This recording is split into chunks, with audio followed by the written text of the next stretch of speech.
not knowing what's going behind the fences, but also the 30% of land that has been taken from Chamorro families. And this is where we see, a start of the violence. And now we're looking at acts of violence that are continuing on this land. And so this is Tarague Beach. And this is open detonation. So open detonation, quite literally, is taking some form of munition that you want to dispose of, putting it on the bare sand on the beach, and putting maybe some C4 explosives on it, running some wires, taking cover, and pushing the plunger.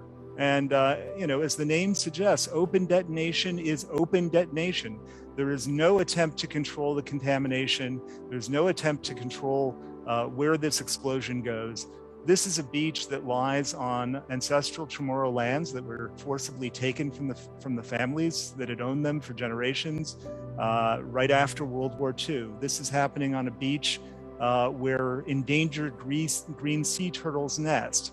This is happening on a beach about less than 200 feet from the water's edge. I was reading about this very recently, that there are 39 locations, according to federal data, that still allow this, and that includes 31 military sites, at least 5 Department of Energy operations, and 1 private business that handles waste for the DoD. So it's all connected to the military, and that's just something that we need to really stay on top of, because in the work that we've done over the years, it's true what people have said about things being behind the fence, and as a community we're not aware of.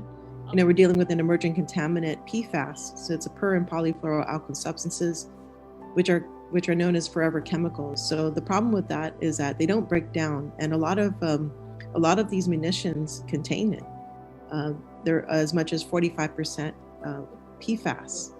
And so what open burn, open detonation would do, instead of breaking it down, it would facilitate its release into the environment. And so PFAS is one of those emerging contaminants that will be regulated. It's on its way to being regulated. It's very hard to contain, and we're finding that a lot of communities, their water supply has been contaminated with PFAS. I think it's also important to pause to think about again how Chamorros have been removed from their homeland, how islanders have been removed from their homeland in Pagan and hope to return, and how this will impact how we as islanders live in these islands we've called home for thousands of years. And so I just want to just dial that back one more time, because we're also talking about Tarague Beach, which is also, that's another parallel of folks, and as well as the Texan, as well as the whole northern coastline. Chamorro families have lost significant amounts of land. One of the main points of this lawsuit here, we wouldn't have to ask this question of why the military is choosing to do this if there are other options, if it had just followed the law in the first place and studied the impacts of its proposed action to open burn and open detonate on a beach, and then to just explain why it's choosing this alternative over others. Doing so, it should be publicly engaging the public, giving them an opportunity to actually learn about what's going on, what the Air Force wants to do, and to comment on it. So, while we're here trying to speculate on why the Air Force might be doing this, they should have been telling us from the start. Something that the law requires the Air Force to do, right? If you can't just go out in the street and dump your trash into wherever you go.